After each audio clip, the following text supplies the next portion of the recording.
From news and views, issues and opportunities, we'll have in-depth conversations with decision makers to find out what they know and what they think. I'm Rico Hizon, inviting you to join the exchange because your business is our business.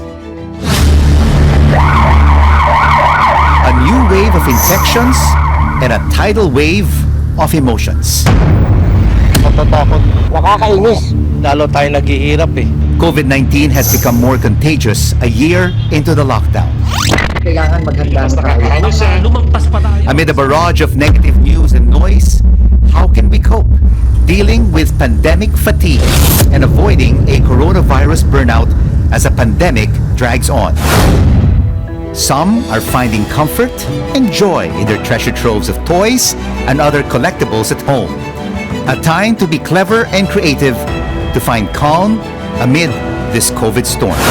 And this company is bringing together enthusiasts with a common mission and passion of collecting everything from sneakers to art in our Sweet Vision.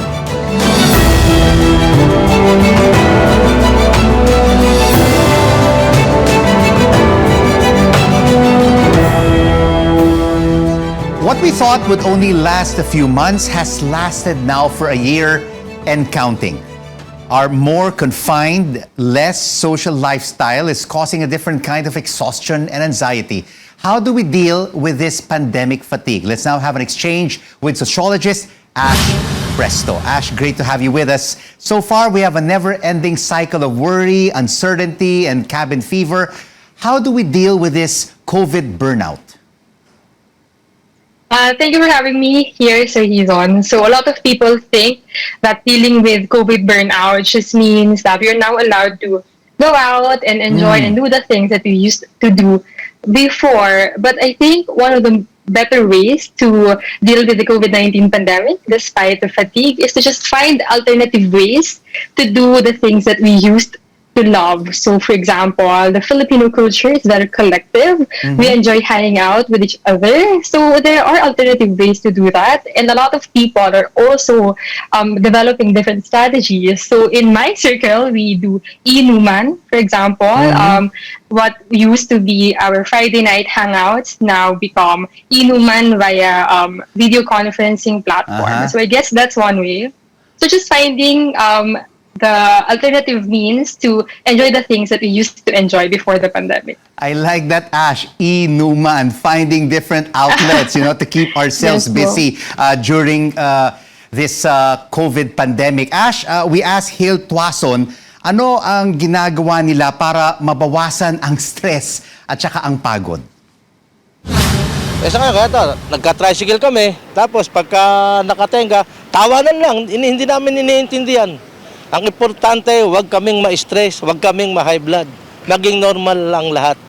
So Ash, narinig natin, no? Our kababayans are handling situations in different ways para makalimutan kahit saglit ang hirap nitong pandemyang ito. At tinan mo, kahit naghihirap, ang Pinoy, tumatawa pa rin.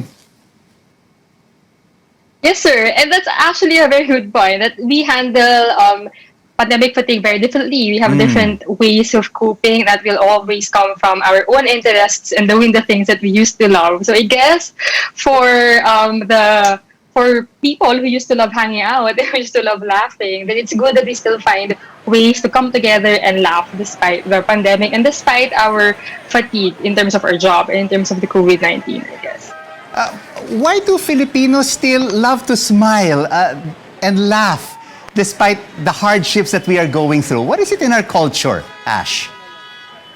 It's also very interesting, sir, because the Filipino culture, as we said a while ago, is very collective. So the assumption and the expectation is that it would be very hard for us to practice, especially physical distancing, because we always like to celebrate with each other important milieus, birthdays that have been changed because of the pandemic. But it's good that we learn to realize that distancing does not mean that we distance ourselves socially, but we just distance ourselves physically, and we find ways to come together, socially. And smiling is has already been part of the Filipino culture. So as we know, the Filipino people are resilient, and we see that even in pandemic response. What about hobbies like collecting toys, collecting bags, collecting shoes?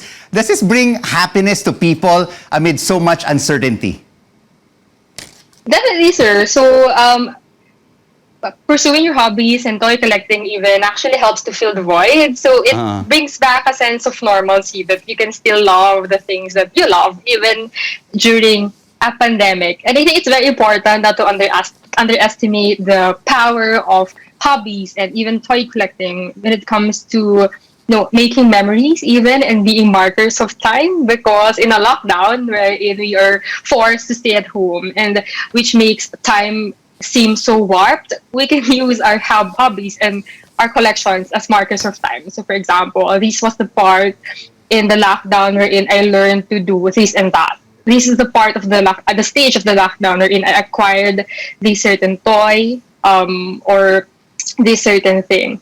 So aside from being, things to fill the void, they also give a sense of normalcy by being markers of time and also being avenues to make memories despite being locked down inside our homes.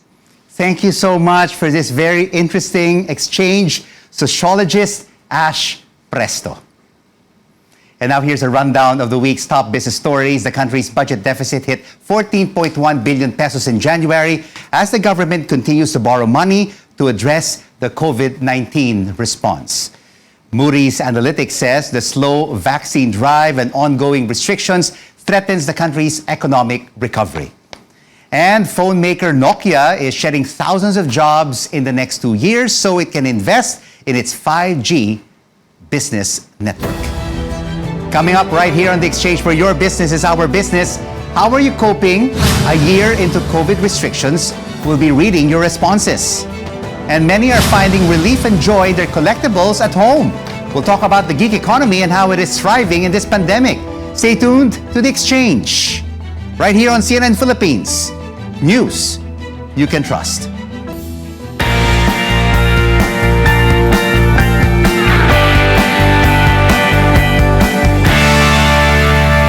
Unbin din, tas meditation, yun lang din ginagawa namin. Nakinig ng radyo. Hindi ko yung problema yan kasi problema na yan eh.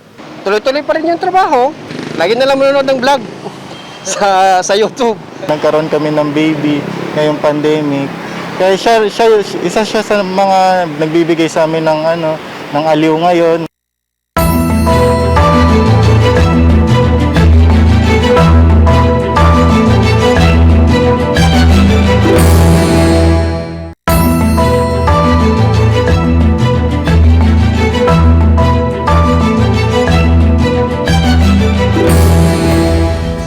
Glad you're staying with us right here on The Exchange on CNN Philippines, where your business is our business. I'm Rico Hizon. The government is again scaling back some activities recently opened or expanded as COVID cases continue to rise. The operations of driving schools, movie theaters, game arcades, museums, and other cultural centers are suspended again. Venue capacity in restaurants and personal care services is also reduced to half. The order is in effect in areas under general community quarantine until April 4th. Senators say 10 billion pesos is too small to help businesses struggling during this ongoing health crisis. They say the amount, which falls under the proposed GUIDE Act, pales in comparison to the 1.5 trillion economic loss last year. As the pandemic drags on, hobbies like collecting bring a lot of relief and joy amid uncertainty. Stuck at home and with extra time on their hands, many have also found themselves rearranging their prized possessions, which are both a leisure and an investment. Let's now have an exchange with the go-tos for premium pop culture collectibles.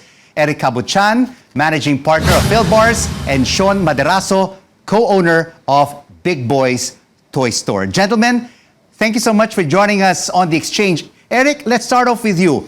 How popular are collectible toys during this lockdown?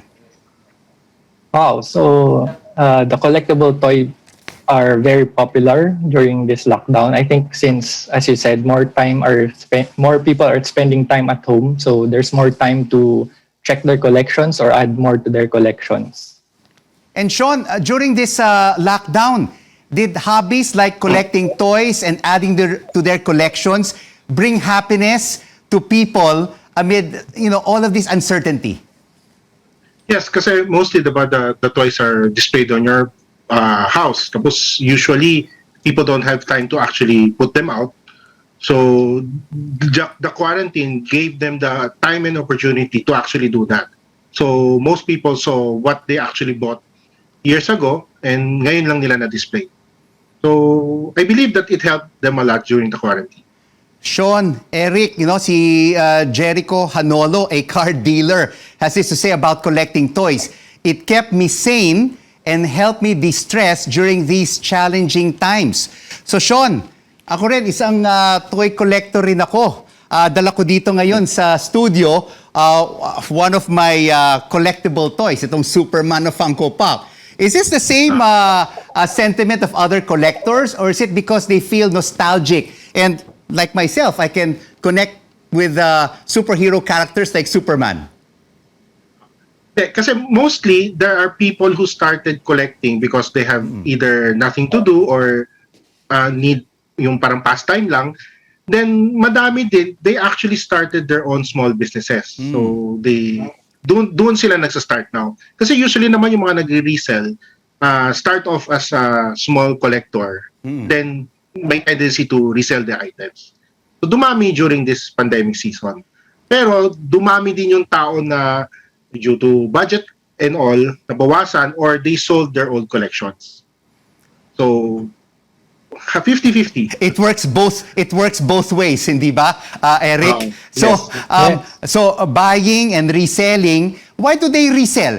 Do these collectible toys appreciate in value, Eric? Yes.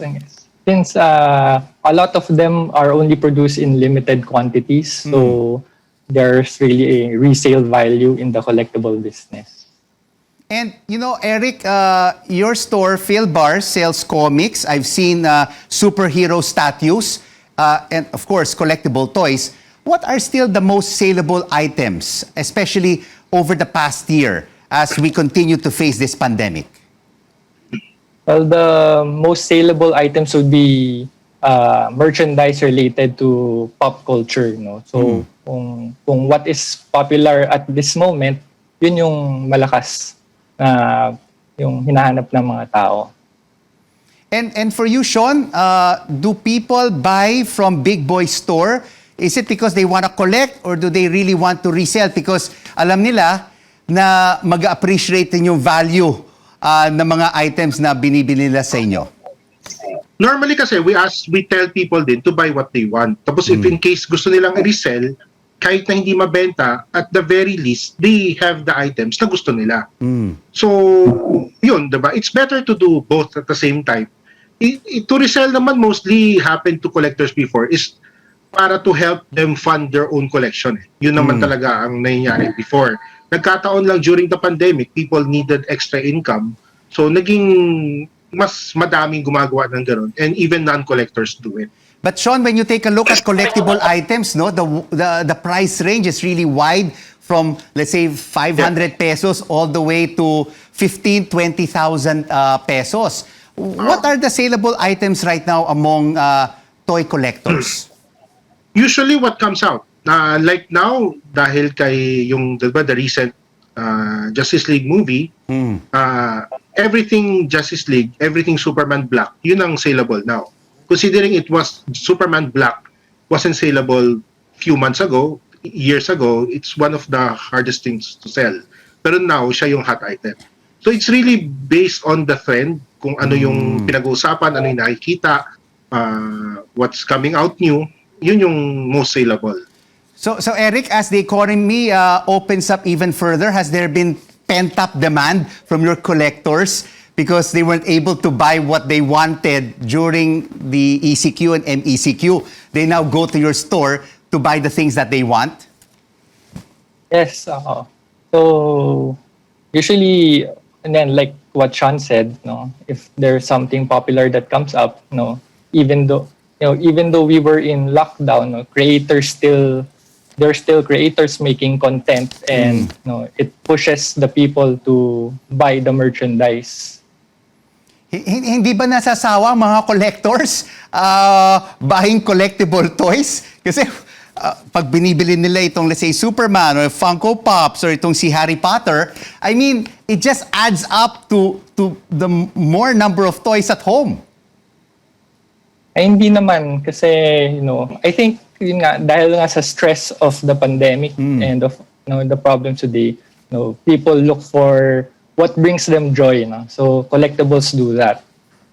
So, in your experience, Sean, hindi ba nasasawang mga collectors that they just keep on buying different types of toys, sometimes different styles of, let's say, Batman or Wonder Woman or Iron Man? I mean, the designs just change. Usually, that's the reason why people sell din. Kasi mostly the wives tell them na you have this limited space na pwede mong punuin, so you only buy toys that could fill this space. So that's the reason why they choose na I want to buy these new ones. I have to sell the old ones that I really don't like. Diba? Pero ano kasi yan like Superman, diba? Through the years, it keeps changing even a little bit. Pero there's small changes na you would want to have para makita mo the difference through the years. Thank you so much for this toy collectible exchange. Eric Cabochan of Phil Bars and Sean Maderaso of Big Boys Toy Store. And we asked you, how are you coping with this pandemic a year into the restrictions? Well, Ricky said he does nothing but binge watch on his old reliable VHS tapes and Blu-rays, which are part of his collection. Walter, said the pandemic made him realize a lot of things while trying to stay upbeat. I'm taking up lessons and attending webinars to enrich myself while promoting mental awareness. Pion Cordova said he always strives to stay updated with friends, even online.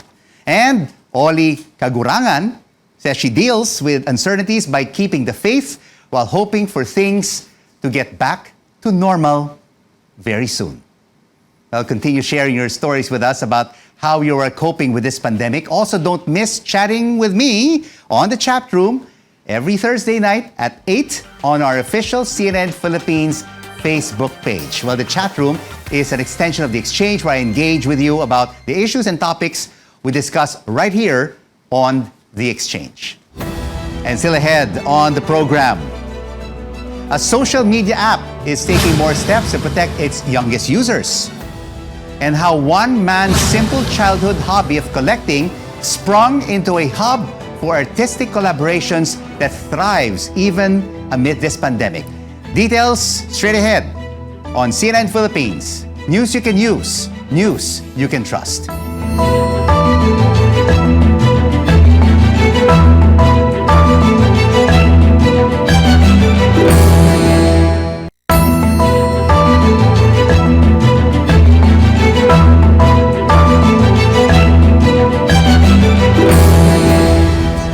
Welcome back to The Exchange, where your business is our business. I'm Rico Hizon.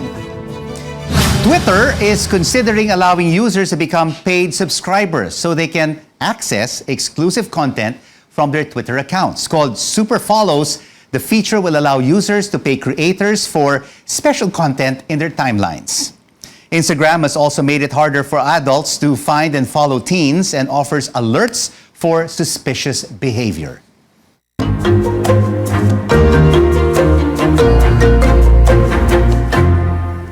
Big things come from small beginnings, and this company began with a simple childhood pastime of collecting.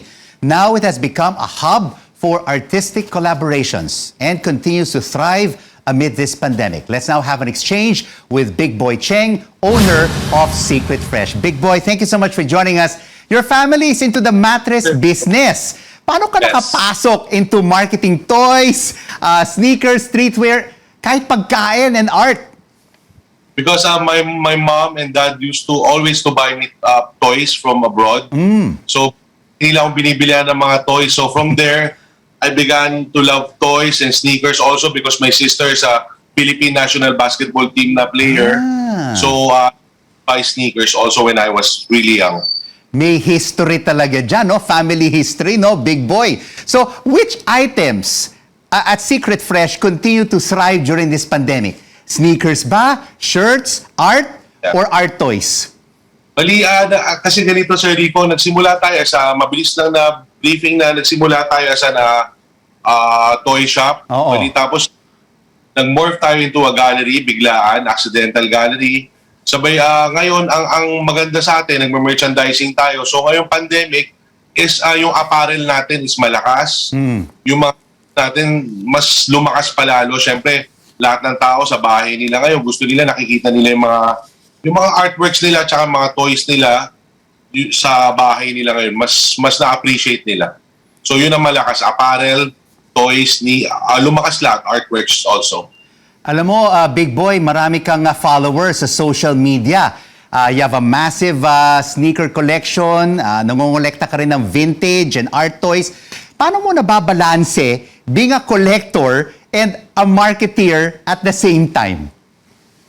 Bali, pag collector ka naman, wala naman mahirap dyan. Kumbaga, everyday naman, babalance mo naman lahat yan. May time ka for this, may time ka for talking to people about other collection, mamimili ka.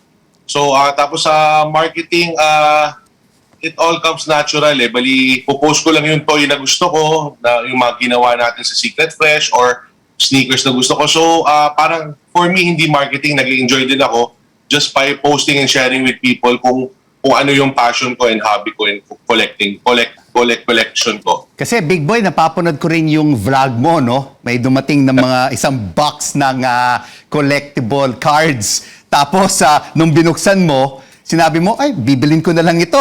O bibilin ko na lang ito. Basically, bibilin mo lang ang lahat ng box which you're supposed to sell to your buyers. So, ganun nangyari.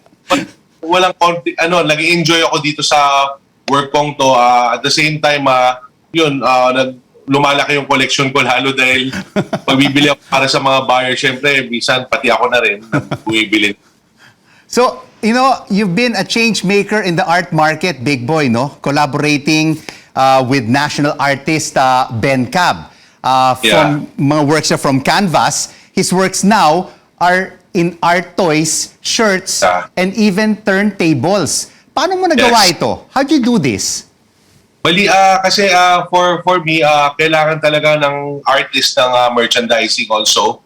So, nagsimula art toys, which I learned from Japan, the US. So, from there, nakikita ko sila Warhol gumagawa ng mga speakers, yung mga merchandise nila, mga tote bags. So, with Dito Ben, bali, sobrang lakas ng market, ng name niya. So, we thought about making the turntable, bags, also caps. So, merchandising siya talaga.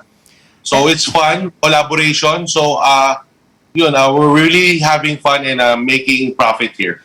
And of course, hindi lang naman si national artist Ben Cab that you work with, no? You also work with a whole list of other artists abroad in the Philippines, kagaya ni Emong, Elmer Borlongan, Marcos Tignani, Ronald Ventura, Christian Tabundong. And of course, pag bumibili ang mga tao ng art toys or artworks, may investment value ba yan? May return on investment eventually going forward? Yes, as a collector kasi hindi mo muna iniisip yan, pero perks na yan eh. So lahat ng mga art toys natin, lahat ng mga art paintings, lahat talagang magandang investment siya, lalo na ngayon. Sa nakita ko, lahat tumataas naman, and also for future ng children mo. So hindi lang para sa yan, para sa future na ngayon, ganun na yung artworks natin. All right, investing for future generations. And Big Boy, you also support, di ba, yung local food businesses. You produce food blogs featuring local food restaurants and food businesses. Tapos meron ka pang rating. Why are you doing this, Big Boy? Bali, wala lang. Bali, mahilig talaga ako kumain actually. Tapos may nagpadala ng isa, pinost ko, may nagpadala ng dalawa. Ngayon, 10-10 na isang araw. So, wala lang, I enjoy doing it, I enjoy eating. Hindi ko na inisip nga na nakakatulong na pala ako. So thank you. So kain lang, pakita yun anong masarap. So para maka-order yung tao, lalo na ngayong pandemic, lahat gusto mag-order ng online takeout. So thank you pala na nakakatulong ako. So I'm happy with that. Nakakatulong ka rin kasi meron ka ring rating system. Paano mo rinirate yung mga pagkain na binibigay sa'yo? Can I mention the rating number here? Manood na lang sila ng vlog mo. Manood na lang. So, Big Boy, what is your motto in life? What keeps you going during these challenging times? Nakikita ngayon natin, tumataas ang infection rates, hindi ba? There are now many variants, and this could also impact the retail industry like yours. So, what keeps you going? Ano ang inspiration mo? So Sir Rico, itong pandemic, syempre, hindi maiwasan, medyo nalungkot ako. Pero ano lang talaga dapat talaga work hard, work, find a way, bali mag-isip ka to make ends meet for your people. Kasi inisip ko lagi tao ko, family. So and then health. Tapos just basta kailangan create ka ng new ideas. May mga ways yan ngayong pandemic, like nag-online delivery kami, nandyan yung mga online stores na pinapasukan namin. So non-stop yung thinking of ideas, paano yung serve mo yung customers mo na hindi sila maapektuhan nitong virus na to. So you just have to adapt talaga. Adapt and innovate in this new normal. Thank you so much for this pop culture exchange. Big Boy Cheng, owner of Secret Fresh. And managing our anxiety is more important than ever to help us regain our focus as the pandemic drags on, whether in work, in business, or in life. Here are some guiding words from Ariana Huffington, founder of the Huffington Post. If you take care of your mind, you take care of the world. And this is the exchange. We make sense of the facts and the figures and the ups and downs of the business cycle because your business is our business. I'm Rico Hizon. Thanks for watching CNN Philippines. News you can use. News you can trust.